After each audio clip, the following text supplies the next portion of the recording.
Olá pessoal, boa noite.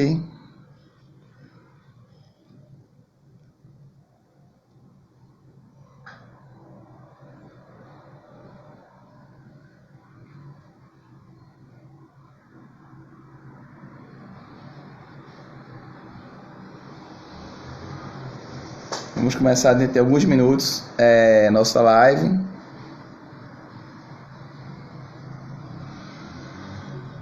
Já está entrando aí, online.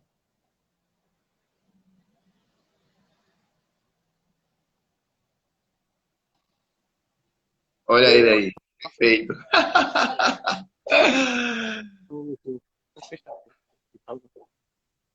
Sorry. Desculpa. Tudo E aí, jóia? Eric? Tudo Tudo bem? Tudo maravilha, tá tranquilo. comigo. E você, cara? Vamos fazer esses 5 minutinhos aí, pessoal, ir chegando, dar uns 5 minutos pelo menos, né? Beleza? Bom, agradeço muito a você, não só eu, mas toda a equipe do Nós. Está muito feliz com a tua presença aqui, não é? É sempre um prazer te escutar, um aprendizado. Alex, na época da minha graduação, Alex já era uma figura conhecida no Cefist, né? Era professor substituto na história, não era? Era. E uma pessoa que fez uma outra apresentação no Nefip, quando a gente estava promovendo os debates. Lançou recentemente um livro, professor de museologia, e está aqui para falar de um tema que eu considero muito importante, eu diria central hoje, né? A gente tem visto várias movimentações em torno das questões raciais, né, e que estão diretamente ligadas às questões coloniais. Eu acho que a Alex vai falar muito bem disso, né? Vou só esperar um tempinho, se a Alex quiser dar uma boa noite. Boa noite. Feliz, cara. Beleza, tá aqui. Live, essa é a segunda live da minha vida. Sério? Eu ainda não tenho os traquejos, ainda não sei bem como me comportar, mas assim, estou muito feliz por estar contigo. Um colega e amigo que eu respeito muito, né? Gosto muito dos seus projetos, eu gosto muito do seu trabalho. E um prazer poder estar aqui. A gente era para estar trabalhando mais cedo juntos, né, no Seminário Humanidades, mas Isso, o Covid suspendeu, né? exato. E aqui é uma chance um pouco da gente antecipar as coisas Exato. que a gente estava pensando, né? Perfeito, Alex. A gente tinha pensado numa disciplina com vários departamentos envolvidos, né, várias pós-graduações, até instituições diferentes, a Fundage, a Federal de Pernambuco, né? Na Federal, Direito, Museologia, Sociologia, Filosofia, diversas áreas envolvidas num projeto, uma disciplina única, e que para que essa disciplina se efetivasse, nesse caso aí não tem como ser online, porque é uma logística muito complexa, né?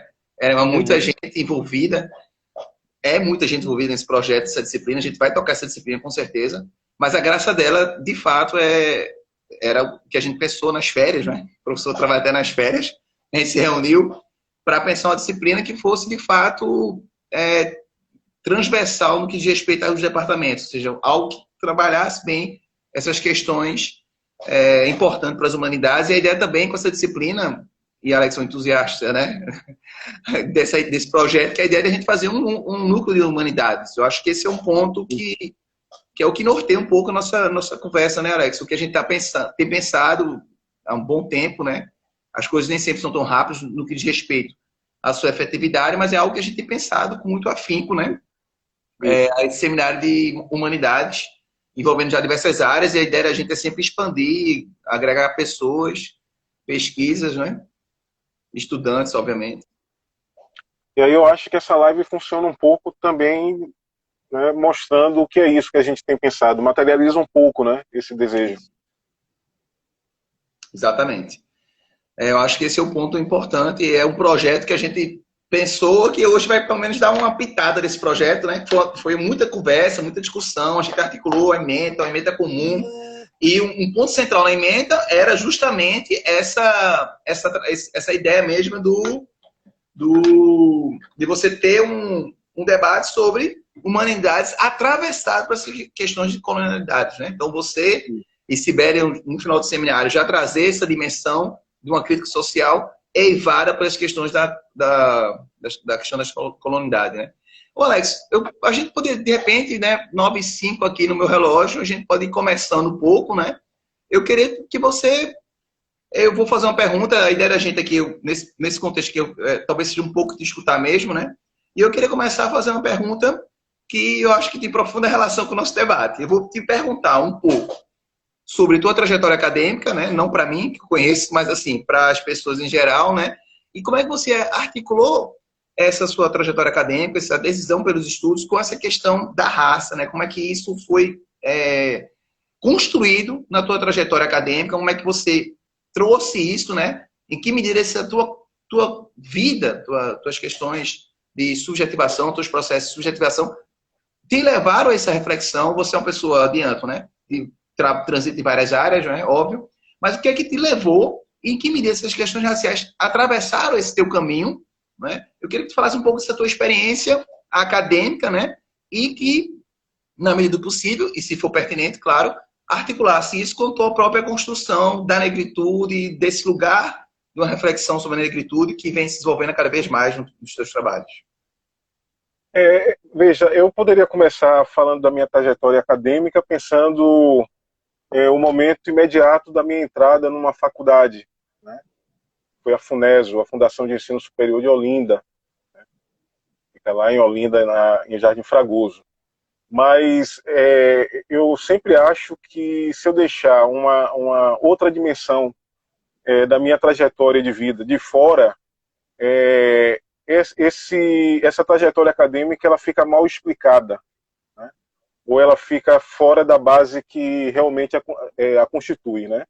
E eu acho que minha trajetória acadêmica não começou quando eu entrei na faculdade, mas quando eu tinha 9 anos de idade e comecei a frequentar algo na Igreja Batista chamado Escola Bíblica Dominical, né? Porque é um projeto, né, que atravessa a infância até a juventude e a vida adulta, né, essa experiência de Escola Bíblica Dominical. E o centro da Escola Bíblica Dominical é a Bíblia, a palavra, né? Então, desde os 9 anos de idade, eu fui criado para ter uma certa sensibilidade com a palavra, com o uso do conceito, né? Isso é muito caro para o protestantismo. E o mais importante disso não era apenas esse zelo, né, que se materializava na Escola Bíblica Dominical, mas determinados exercícios, né, hermenêuticos que você, com 9 anos de idade, começava a ter que articular. Então, olha, vai para casa, o seu professor dizia, vai para casa, você vai ler esse versículo aqui, e no próximo domingo você vem aqui explicar para os seus colegas. Só que os seus colegas também foram para casa, né, os seus irmãos em Cristo foram para casa e foram ler também o mesmo texto para debater comigo, ou seja, para tentar, né, constituir um bom debate. E isso que era feito de forma doutrinária, né, aos 9 anos, 10 anos, 11 anos, ela ainda é feita de forma doutrinária. Quando chega na adolescência, na juventude, na vida adulta, você tem um dispositivo hermenêutico que a princípio foi lidado para que você lidasse com a Bíblia, com a doutrina, mas agora você começa a perceber que esse dispositivo ganha independência e que pode cortar criticamente outras realidades. Então, foi essa experiência de Escola Bíblica Dominical que me sensibilizou para a relação com a palavra, que explica mais tarde, depois de mais de uma década, eu me decidi a sair de Salvador para fazer seminário. Depois do seminário, influenciado por um afeto, entrar na faculdade, e eu não tinha leitura política sobre a experiência de faculdade, então a distinção entre uma universidade pública e privada não fazia o menor sentido para mim. Então a primeira oportunidade que apareceu foi a FUNESO, e eu me inscrevi no curso de História, fiz o vestibular, passei, e só no final do curso, lá na FUNESO, que eu tive o grande prazer de ver uma palestra de um professor nosso aqui da Federal, chamado Michel Zaidan, que foi fazer uma palestra lá no curso. Já era o último semestre meu. A minha ideia era terminar o curso de História, terminar o curso de Teologia, voltar para Salvador para ser pastor, né? Porque a minha formação é uma formação protestante, né? Eu venho da Igreja Batista, né? Depois fui para a Igreja Anglicana, e hoje eu sou anglicano nominal, né? Eles não colocam você para fora da igreja, mas eu também não frequento mais a igreja. Então, eu acabei mudando, né, com essa intervenção do Michel Zaidan, né, que me apresentou 3 historiadores europeus, né, que tinham trabalhos interessantíssimos, né, já dentro da história das ideias. Isso mudou completamente a minha trajetória. Eu desisti da experiência pastoral, né, de voltar para Salvador, de ser pastor, e resolvi me dedicar a uma outra igreja. Só vim descobrir que era a igreja depois, que era justamente a experiência acadêmica, né? Então, no finalzinho, no final, eu acho que enquanto a universidade, né, a inteligência universitária não se reconhecer religiosa, ela não vai ter as condições de possibilidade de entender essa curva evangélica, né, que atravessou a política, né? Ela vai precisar se reconhecer primeiro religiosa para que ela possa ter sensibilidade para fazer isso. Então, eu acabei deixando de pensar, né, nessa via pastoral e acabei tentando e passando, sendo aprovado no mestrado de História, em História, né, na Universidade Federal, que foi o momento que nós, né, começamos a nos conhecer, porque nessa ocasião também eu acabei passando um concurso para professor substituto, acabei sendo professor de pessoas, né, que tinham relação com você, então, relações com você.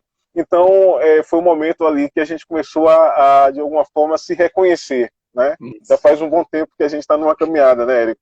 Mas perto agora, nos corredores do CEPIT. E aí foi uma experiência importantíssima para mim, né? Tanto ser professor substituto, pelas pessoas que eu conheci, pela possibilidade de me apaixonar pelo ensino. E a minha experiência, né, com a racialidade começa ali, né? A articulação entre academia e racialidade começa ali, de duas formas, não sei se contraditórias, mas que caminhavam em posições diferentes. Por exemplo, eu chego na universidade no momento em que a discussão de cotas para negros começa a acontecer, né? E por uma formação protestante que, dentre outras coisas, por mais racista que tenha sido, tentava eclipsar, né, a minha experiência racial, né, de um lado. E por outros aspectos assim de contingência da vida, ou seja, eu ter tido a possibilidade de ser uma criança e um adolescente negro pobre, mas com uma mãe que tinha um projeto de vida para mim e que pôde investir, fazer sacrifícios, investir em estudo. Então, uma série de coisas me alienou para a possibilidade de ver naquele momento em que a cota aparecia como uma possibilidade, algo que eu pudesse aderir, né, como prática e como pensamento, né? Então, de um lado, eu me via resistente às cotas e o meu orientador me apresentava nos lugares como aluno cotista e eu não era cotista e eu ficava muito chateado com isso. Mas, por outro lado, a minha dissertação de mestrado era sobre um preto livre, né, do século XIX, né, que tinha uma seita que era conhecida como a seita do Divino Mestre, porque ele ensinava pretos e pardos, africanos, homens livres e mulheres livres de modo geral, a ler a Bíblia, e quando eles tinham dificuldades em determinados pontos da Bíblia, então eles eram procurados para que pudesse explicar. Então ele acabou sendo conhecido como Divino Mestre e uma espiritualidade acabou, né, se formando em torno dele, né? E foi muito importante para testar algumas teorias, né, que eu vinha pensando sobre aplicá-las no século XIX. Elas não eram muito aplicadas no século XIX, mas aconteceu algo que para mim foi muito marcante, olhando agora, né, em retrospectiva, é que eu construía essa dissertação ao mesmo tempo que eu era professor. E começou a haver uma confusão entre o meu lugar de mestre e o meu lugar de pesquisador. Então, o que é que acontecia? Os meus alunos sabiam sobre a minha pesquisa, e quando eles escreviam para mim, eles não escreviam para o professor Alex, eles escreviam para o Divino Mestre, ou diziam para o Divino Alex, né? E essa brincadeira, né, que hoje eu tenho mais... a luz que eu jogo sobre ela, né, me faz pensar que aquilo ali foi um primeiro sintoma de que, na minha experiência acadêmica, a distinção entre sujeito e objeto não ficaria tão nítida. Perfeito. Né? Agora, naquele momento, e até pouco tempo atrás, talvez até 4 anos atrás, né, essa não distinção era problemática para mim, né? Então, o meu esforço de trabalho era um pouco também conseguir fazer essa diferença, ou seja, havia uma tentativa da minha parte de me enquadrar no modelo clássico do intelectual, quando, na realidade, eu era reconhecido na universidade como intelectual negro, que significa em outros aspectos, depois eu posso tentar elaborar melhor isso, mas o intelectual negro, entre outras coisas, é uma mímica do intelectual branco, ou seja, ele é quase o mesmo, né? E isso tem uma série de implicações, tanto no modo como se faz a valoração do resultado da pesquisa, né, de um intelectual negro, como o tipo de legitimidade que essa pesquisa vai ter diante dos seus pares, né? Então, eu achava que eu precisava me enquadrar no modelo onde essa confusão entre sujeito e objeto, que é a confusão de uma experiência nervosa guiando a experiência do conhecimento, pudesse, de alguma forma, que eu pudesse ser liberado disso, né? Então, eu acho que por aí dá para você perceber que a minha relação com a episteme, com o conhecimento, com o saber, é de angústia, né? Ela nunca foi confortável, ela nunca me colocou num estado de beatitude que efetivamente a minha produção acontecesse. Ela sempre aconteceu em meio a tumulto, em meio a caos, em meio a muita angústia, né? Ô, Alex, então, deixa só uma questão. A gente pensa um pouco a trajetória de Fanon, né, que foi um grande intelectual negro, e parece-me que depois de muitos anos, né, de Fanon, da formação de Fanon na França para a tua formação agora na Federal, que não faz tanto tempo, né, você percebe que existe essa questão, é impossível de estar presente para quem tem uma trajetória como a tua. É como se houvesse certas estruturas que se repetem em culturas bem diferentes, né? O Fanon estava na França quando estava estudando, né? E você aqui no Brasil, em Recife. Parece que essas questões elas não podem ser desalienadas, para usar um pouco a expressão do próprio Fanon, né? Da condição da negritude no que diz respeito a esse percurso acadêmico, né? Para você continuar falando. E essa questão que você coloca é muito importante, porque, e você dá como exemplo a França, não é porque a gente tem um problema muito sério, por exemplo, tudo que está acontecendo agora nos Estados Unidos, não é, que migrou para o Canadá, para a Europa, particularmente na França, né? E que quando chega no Brasil, uma das críticas que é feita é que é sempre uma importação, né? A gente está importando modos americanos, isso e aquilo. Eu tenho uma sensação contrária, na realidade, independente das diferenças de sociedades, né, a sociedade americana, a sociedade brasileira, existe uma cultura comum, né, às duas sociedades, que é a cultura ocidental, que é estruturada sobre a experiência racial. Então nós temos um campo cultural, né, que rege, né, que acolhe tanto os Estados Unidos como o Brasil, como a França, a Europa, né, o que a gente chama de Ocidente, e que na realidade é até engraçado falar sobre isso, porque, por exemplo, se você atenta para um sociólogo como Gabriel Tardi, né, o que move a experiência social são as imitações, né, e as invenções. Então, há uma mímese daquilo que acontece nos Estados Unidos, mas também há uma quebra inventiva, porque a gente adapta aquilo que efetivamente, né, está acontecendo e as condições de possibilidade que a própria estrutura brasileira permite. Então, essa sua pergunta é muito importante. E aí, quando você liga, né, quando você me dá o privilégio, eu nunca fiz isso, nunca me dei a ousadia de fazer isso, mas quando você me dá o privilégio de comparar a minha trajetória com a trajetória de Fanon, né, isso é uma alegria muito grande. Eu acho que isso se explica por uma frase de Fanon em Peles Negras e Máscaras Brancas. Isso. Ele diz que a passagem para uma experiência não racializada para um sujeito negro passa por uma descida a um verdadeiro inferno, né? Então, qualquer homem negro, qualquer mulher negra, qualquer ser marcado pela negritude, né, ele necessariamente precisa passar por um inferno, né? Ou seja, ele sempre vai colocar a angústia dele, o corpo dele, né, como a base da experiência, seja fora da universidade ou dentro da universidade. E aí dentro da universidade se começam os problemas, porque a universidade, né, a experiência acadêmica começa justamente quando você se libera do corpo, né, você pensa, né, com a mente, né, mas o corpo ele não é responsável, né, pela produção do conhecimento. E isso é algo muito importante em Fanon, né, quando ele termina Peles Negras e Máscaras Brancas dizendo: ó meu corpo, faça-me sempre um homem que questiona, ou seja, é o que se passa no corpo, né, a angústia que vem do corpo que faz, né, essa experiência.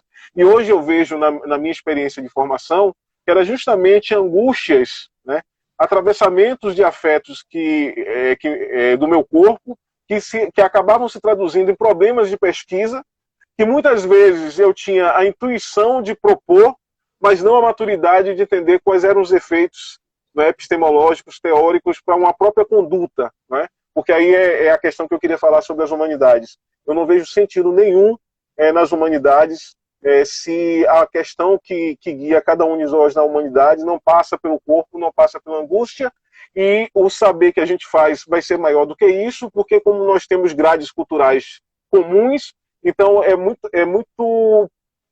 muito fácil, não é, que a minha angústia encontre verossimilhança na angústia de outros indivíduos, de outras pessoas dentro da universidade. Então, começar por mim não invalida em nenhum momento a produção social do conhecimento, porque a minha angústia não reflete apenas o indivíduo, mas reflete toda a estrutura, não é, que pesa sobre o indivíduo e não pesa sobre ele, né, pesa sobre a coletividade. Então, o meu doutorado foi para uma área completamente distinta. Fui trabalhar com medicina no século XIX. Eu comecei a pesquisar, aliás, quando eu estava terminando a pesquisa sobre o Divino Mestre, eu encontrei uma série de piadas nos jornais, sempre colocando a morte como um ato médico. Se o médico intervém na saúde do indivíduo, o resultado disso é a morte do indivíduo. E aí isso me deixou muito curioso, porque a literatura brasileira sobre a institucionalização da medicina aqui coloca muito esse momento como o momento da ofensiva médica, né, um momento em que o poder médico, a partir da técnica, estava se constituindo. E aí toda essa crítica social em torno da capacidade mortífera, do poder mortífero do médico, me fazia suspeitar que essa ofensiva ou essa institucionalização não passava necessariamente pelo saber, mas por outros canais, entre eles canais políticos, que permitiram, por exemplo, os médicos soterrarem os saberes de curandeiros, né? Então a minha pesquisa de doutorado foi justamente sobre isso, né? Sobre o modo como uma ação política se sobrepôs a uma capacidade técnica, e como nós somos herdeiros, né? A nossa modernidade, a nossa atualidade médica é herdeira daquele momento ali. E embora fosse uma discussão na área da sociologia histórica com medicina, sendo no Brasil, não tinha como não passar pela experiência social também da escravidão, né? A escravidão, a legalidade da escravidão e a cosificação do escravo, né, jurídica, permitia com que os cadáveres de escravos, por exemplo, se dessem como cadáveres próprios para a experiência clínica, né? Uhum. Então a anatomoclínica no Brasil se beneficiou muito do sistema escravocrata. Então, por mais que essa não fosse a minha tônica, né, eu tinha que necessariamente lidar, né, com essas questões. E aí... Oi. E também com as questões relativas até esse silenciamento do conhecimento das curandeiras. De certa forma, também não deixa de ser um silenciamento marcado pelas questões raciais, né? Claro. Uma das questões, um dos momentos importantes, né, que foi o momento teórico da minha tese, onde eu contrapunha a tese de alguns autores, entre eles o Gilberto Freire, era justamente em torno da figura de um curandeiro chamado Pai Manuel, né, que foi muito importante ali no final da primeira metade do século XIX, e que foi um problema para as autoridades médicas, porque ele tinha apoio não apenas das classes populares, mas muitos senhores de escravos, muitos membros da elite se cuidavam com eles também. E aí a ofensiva que os médicos fizeram ao preto Manuel foi uma ofensiva muito maior do que a pessoa dele.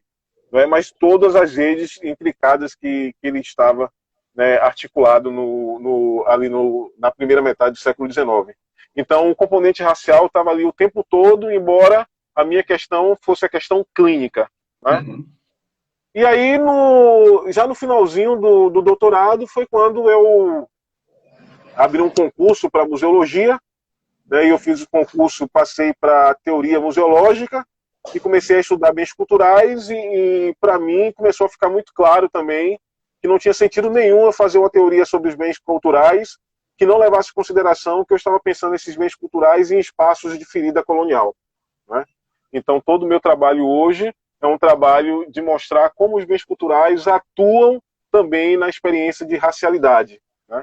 Então, acabou que as coisas foram efetivamente fechando nessa situação. E aí, nesse processo todo, aconteceu algumas mudanças, alguns deslocamentos meus. Por exemplo, de um sujeito negro que tinha dificuldades com cotas a ponto de não concordar com elas na universidade, eu passei a ser membro de comissões de heteroidentificação para avaliar se as pessoas podiam ter acesso a cota ou não, né? De alguém que usava o rigor da pesquisa, né, para mostrar que eu não sou uma experiência nervosa de saber, para alguém que acha que a pesquisa serve para elucidar melhor essa experiência nervosa e fazer com que essa experiência nervosa seja uma ação política na existência de um modo geral, e uma ação política dentro da universidade também.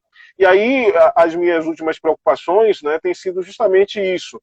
O modo como a experiência de linguagem opera, né, efeitos de colonialidade, ou seja, como ela atualiza, né, a ferida colonial, né, de um lado, e do outro eu tenho pesquisado mais recentemente a tensão entre a necessidade de beatitude da produção do saber acadêmico e a experiência nervosa que constitui não apenas os sujeitos negros, mas a militância dentro da universidade.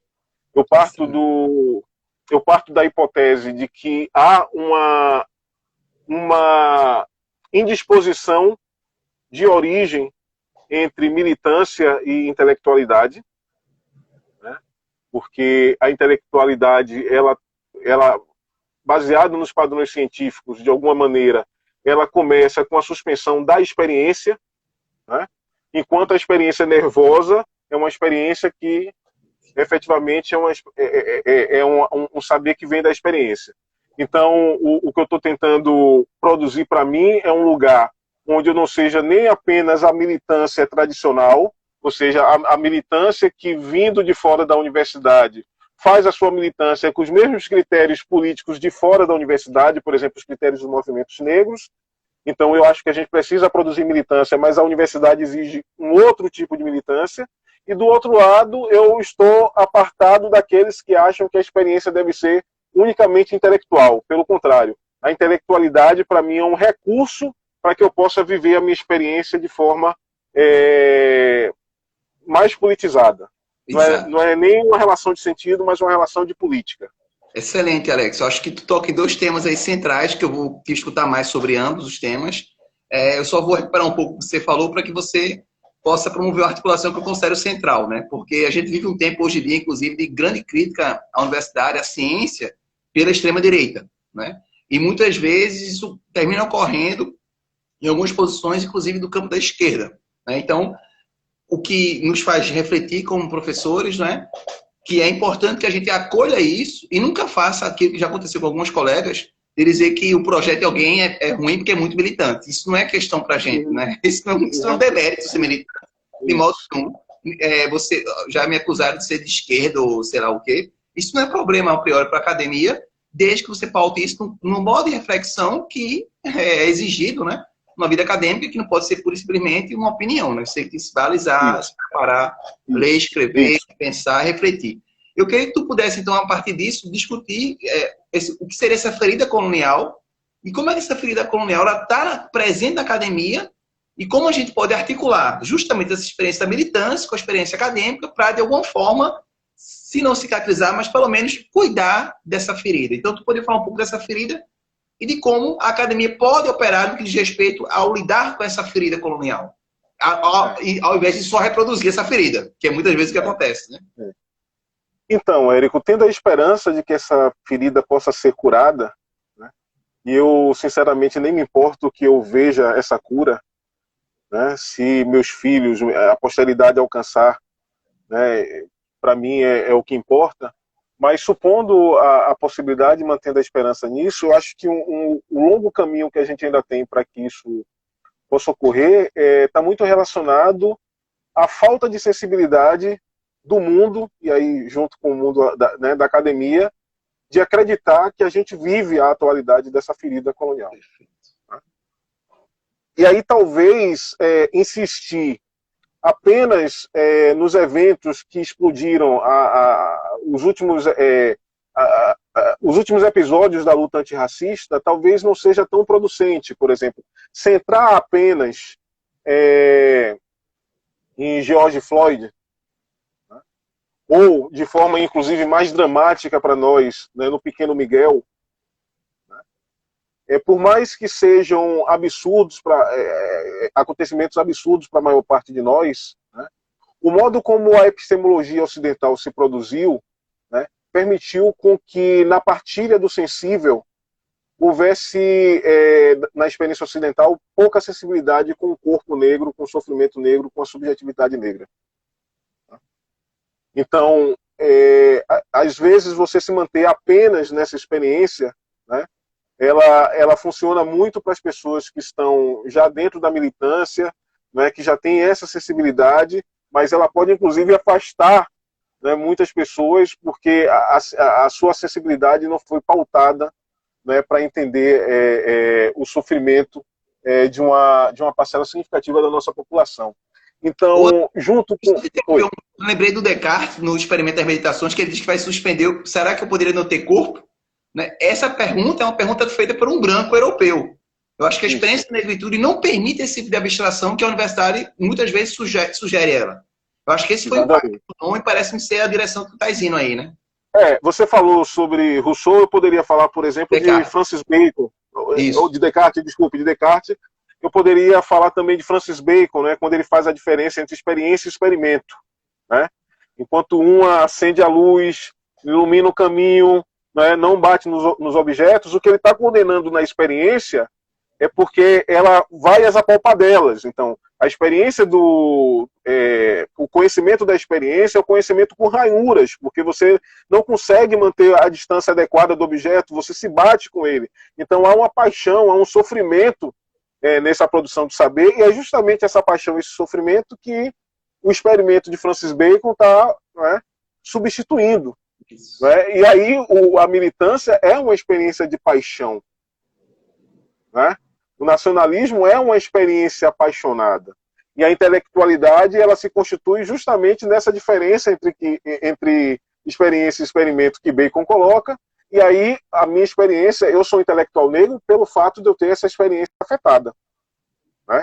Essa é uma questão fundamental no modo como a gente produz, né, o conhecimento. Então, nesse sentido, os últimos anos me levou a uma posição de, ao invés de querer suspender o meu corpo, e dessa forma, e mesmo assim não é possível, porque não se trata apenas de eu suspender o meu corpo, mas de que essa suspensão seja legitimada pelo meu colega branco, né, pelo intelectual universal, e isso quase nunca ocorre, eu acho que a minha militância agora é outra, é convencer os meus colegas brancos que não há experiência de saber sem corpo e que o grande problema da experiência acadêmica e intelectual é a tentativa deles colocarem o corpo para fora da jogada. Né? Não é à toa que a academia, do ponto de vista do pensamento em humanidades, se confunde com a classe média.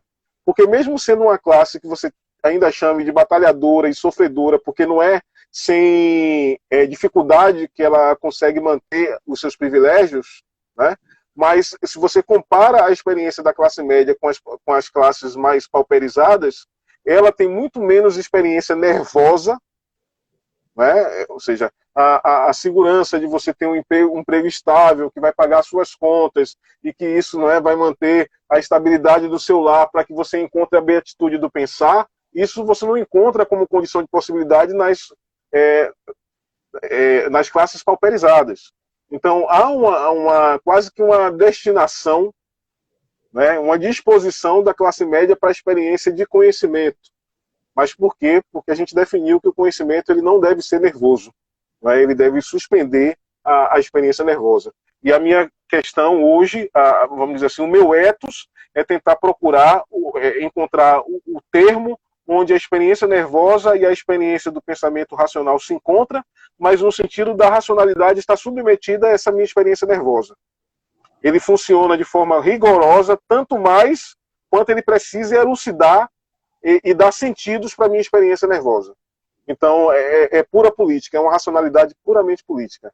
Exato. Ou seja, Alex, é você, se tradicionalmente, a modernidade especialmente, o próprio Descartes, né, funda uma noção de reflexão que passa pela negação do corpo, ou pelo menos pela suspensão do corpo, mesmo isso partindo de uma branquitude europeia, a função da gente hoje seria mostrar que há uma relação intrínseca com o corpo, e não apenas com o corpo negro, mas com o próprio corpo branco, uma vez que não tem como existir negro sem existir branco. É uma conversa que a gente teve certa vez, né, lá na Federal, na filosofia, que eu achei muito interessante que você colocou que, claro, que a categoria de negro na África, né, em certo momento da sua história não tinha sentido algum, né, isso é uma construção, de certa forma, colonial, e você dizia que não tem sentido desfazer isso por um decreto, mas que isso implica uma reflexão também do que seria a própria branquitude.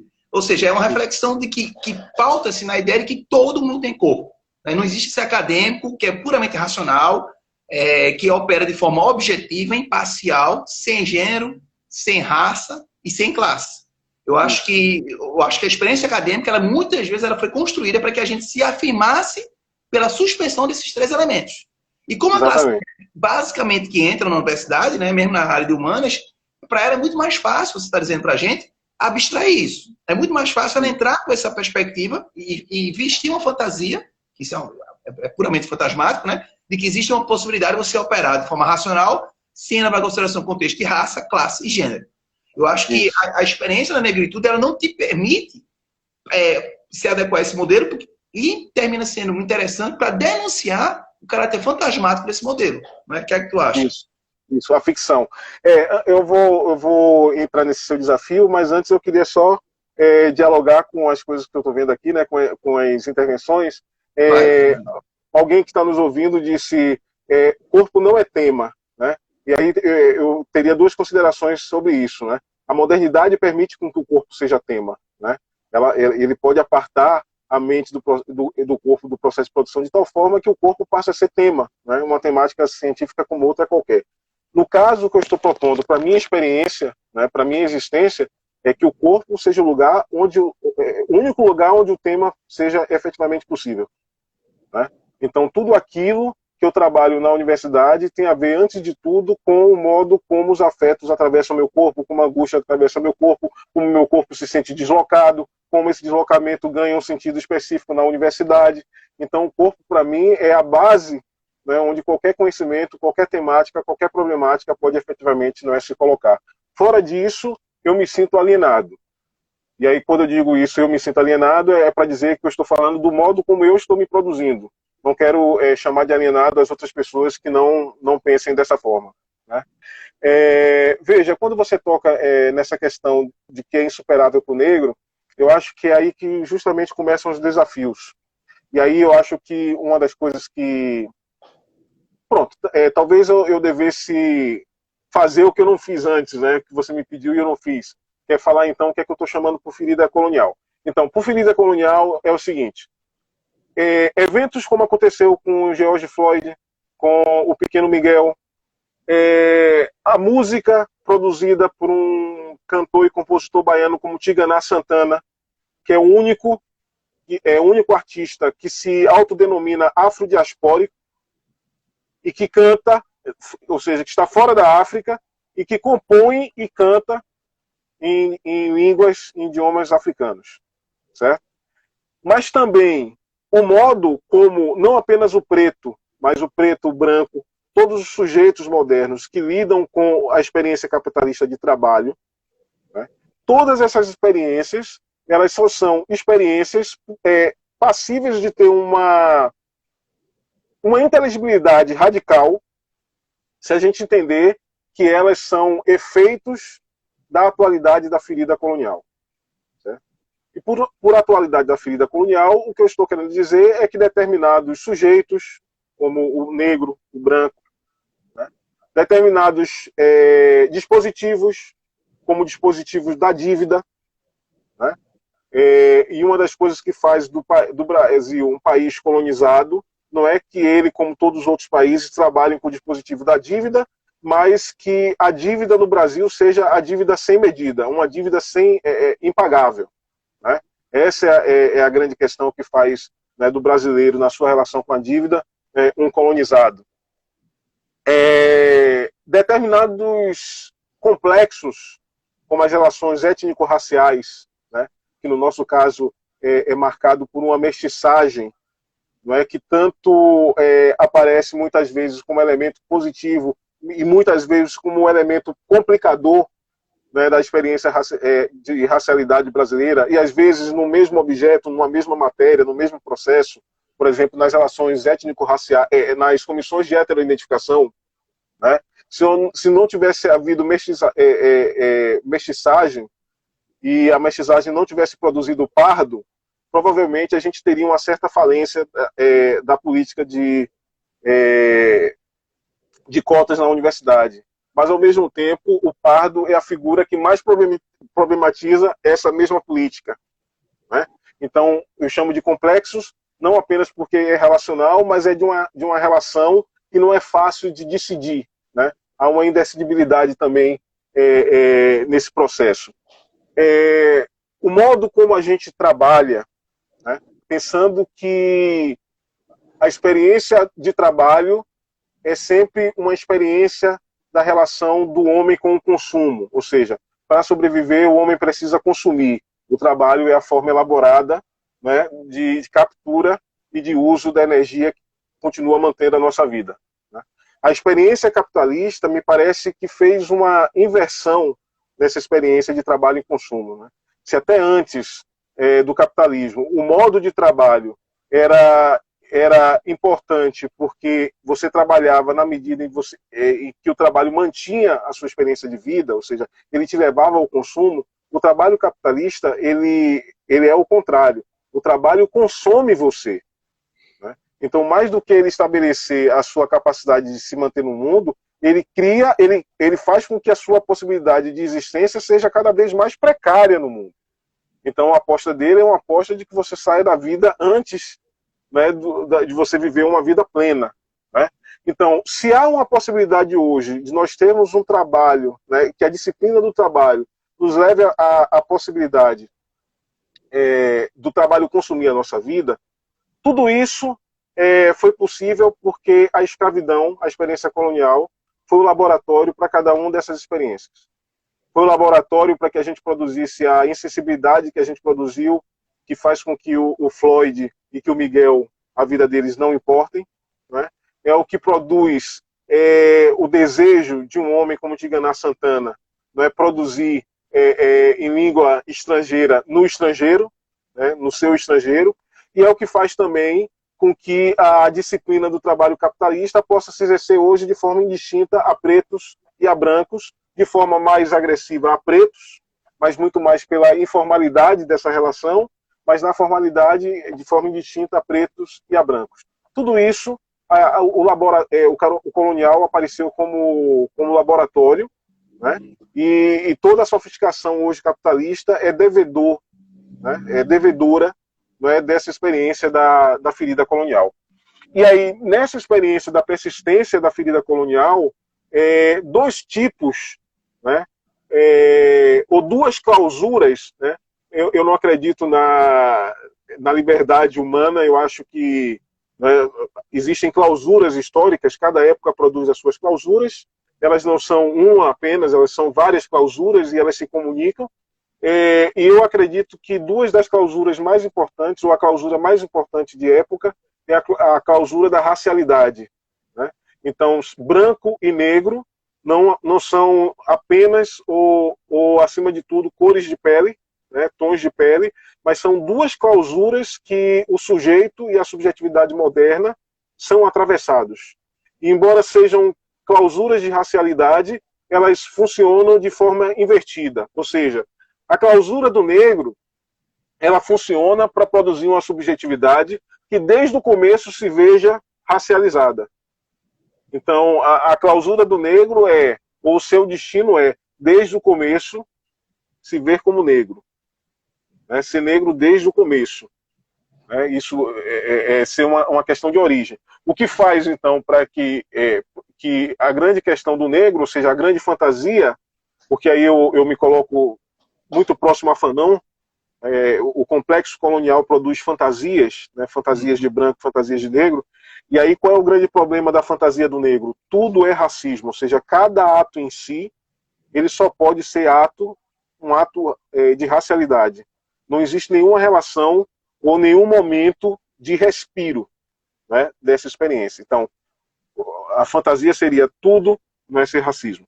No caso da clausura do ser branco, é um ser que desde o começo é racializado, mas a característica dessa clausura é esconder essa marca de racialidade.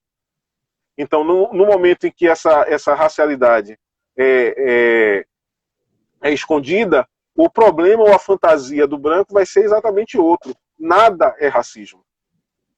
Né? O que é que a gente precisa fazer agora? E aí, por que eu estou chamando de clausuras e colocando o branco também como clausura? Por dois motivos. Porque a experiência racial, ela não é uma experiência cujo protagonista é o negro. Vamos dizer assim, historicamente, sociologicamente, a gente confunde aquelas pessoas que são chamadas de vítimas com protagonistas. São as vítimas e se são vítimas é porque foram desprovidas dos meios estruturais para uma reação à altura, certo? Entretanto, essas que são desprovidas da reação à altura aparecem na experiência étnico-racial como as responsáveis, as protagonistas, não é, da superação da experiência racial. Então, isso autoriza que um amigo meu que me ame e que seja branco olhe para mim e dizer: cara, eu quero te ajudar na sua luta. Né? A experiência racial é, sobretudo, a minha luta.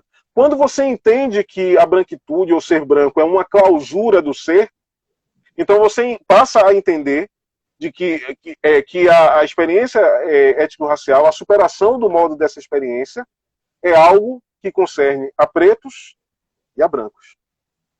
Né? Não apenas a pretos e pardos, a negros, mas também a brancos. Isso significa também que o fardo da raça deixa de ser o fardo do homem negro. Né? Você divide esse fardo. Né? É inclusive necessário para que você possa ter as condições de pensar. Se você carrega todo o fardo, né, do mundo nas suas costas, né, aí a possibilidade de pensar, por exemplo, academicamente, não está dada. Né? É mais fácil que você pense poeticamente, né? Ainda lidando com a colonização da divisão entre poética e pensamento. Né? Deixando de lado isso por algum momento. Então, o fardo da raça, né, passa a ser do branco e do negro. Isso significa também que o branco passa a se ver como militante, né, das relações étnico-raciais. Isso vai nos empurrar a um outro conceito do que seria lugar de fala, né, diferente daquele que nós estamos estabelecendo até aqui. E, consequentemente, a experiência nervosa que o dispositivo, né, da branquitude pôde produzir para que a experiência do intelectual não marcado, que é o intelectual branco, possa aparecer como uma experiência de neutralidade. Né? E aí os efeitos de hierarquia dessa relação, por exemplo, o intelectual universal, ele produz diagnóstico. Eu produzo denúncia. Isso. Falando sobre a mesma coisa, pesquisando os mesmos temas. Né? Ele é cientista puro. Né? Eu sou o militante puro. Né? Então, essa divisão, ela é ruim, tanto porque ela é uma ficção, e essa ficção não é porque existe um lugar neutro que o negro não consiga estar, mas não há só há experiência nervosa onde para o qual o branco deve retornar, né?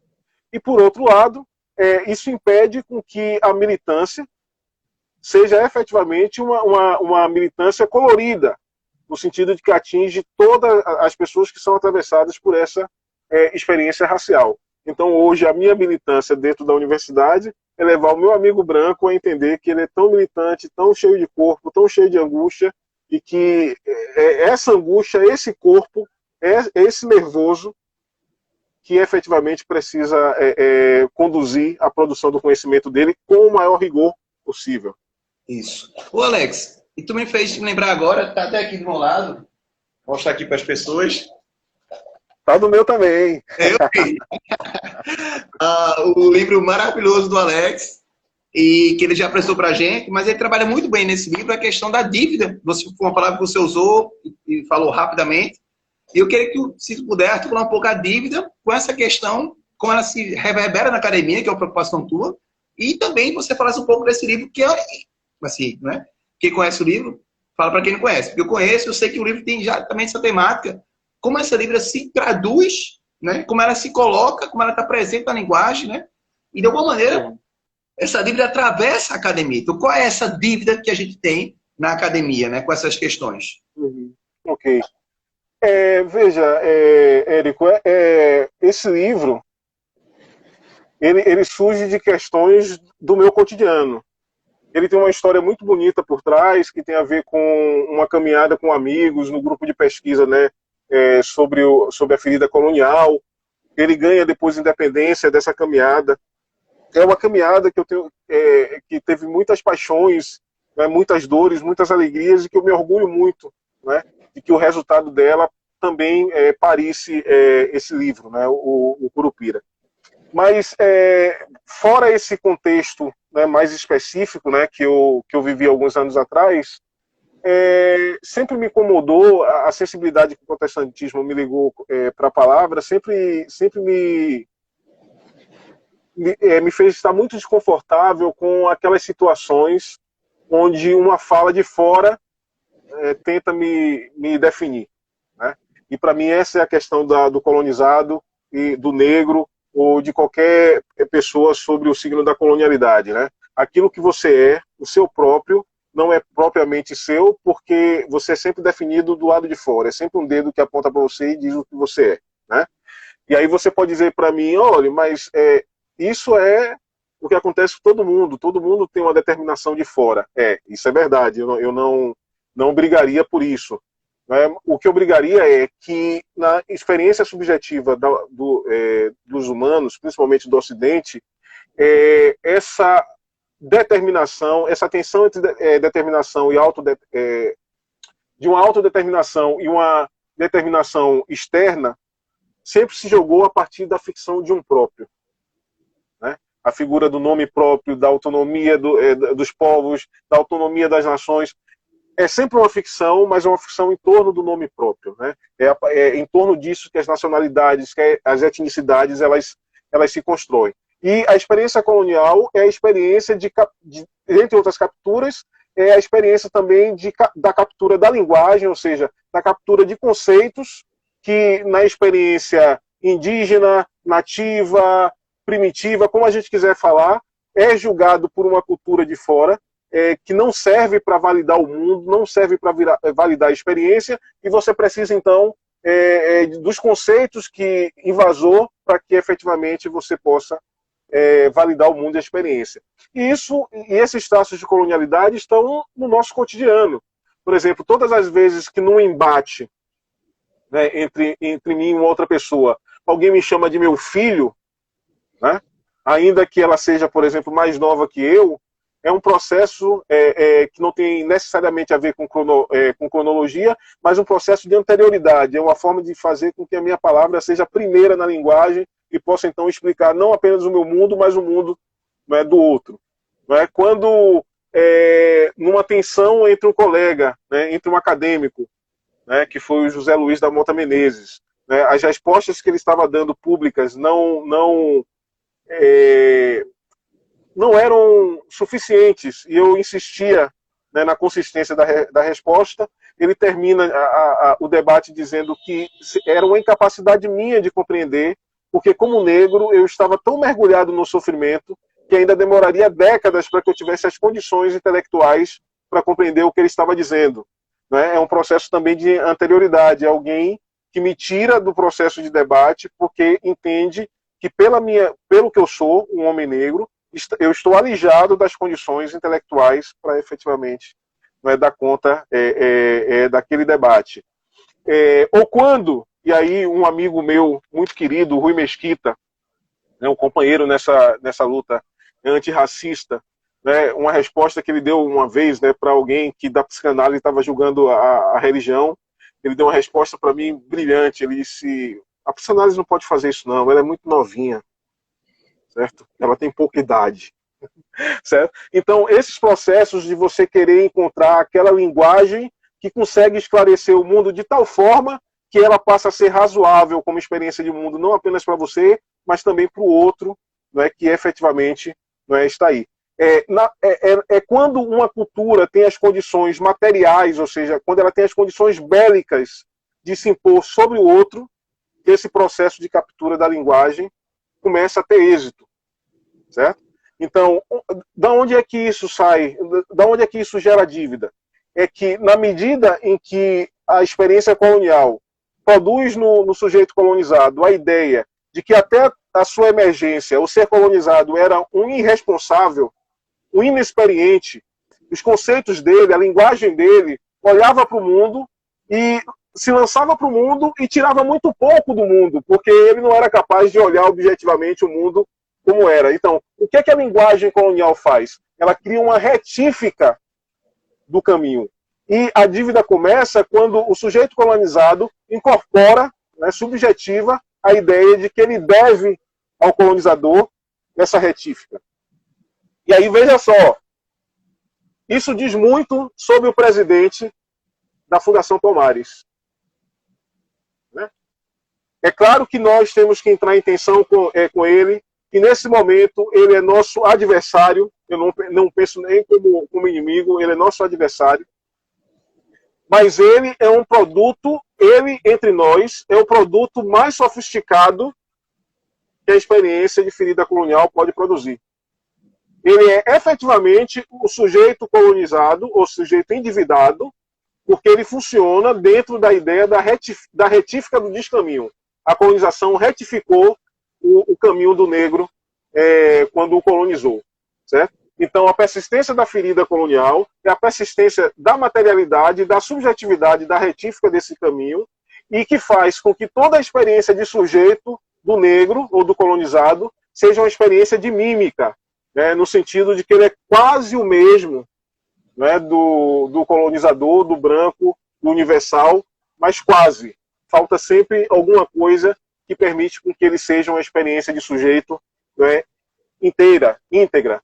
Né? E por causa disso eu tenho feito experimentos na linguagem. Por exemplo, eu tenho procurado uma forma de escrever a palavra descolonial com S, mas que não soe o S. E aí a minha solução um pouco é aquela solução da psicanálise do sujeito barrado. Então, escrever descolonial com S, mas barrar o sujeito e barrar o S, né, para dizer que esse barramento é que o próprio da ferida colonial é começar processos de descolonização, mas que não chegam a seu termo. E que a própria operação é fazer com que a descolonização seja precária, ou seja, ela começa e não tem fim. Então, a persistência está justamente na precariedade do processo de descolonização, que é produzido para ser precário. Essa precariedade não é um defeito, essa precariedade é um dispositivo. Excelente. Alex, o negócio é tão bom que já está acabando. Eu vou ter que encerrar para a gente poder gravar a live. Eu quero te agradecer imensamente. Enfim, a sensação que dá é que a gente precisaria de mais de 1 hora para falar, pelo menos. Mas eu te agradeço que nós tínhamos falado em 30 minutos. Eu te agradeço bastante por essa 1 hora de conversa e certamente a gente vai ter outros papos aí, viu? Muito obrigado, Alex. Eu fico feliz, me sinto felizardo de poder dividir, né, esse espaço aqui com você, viu? Beijão. Beijão. Valeu. Tchau, valeu. Tchau.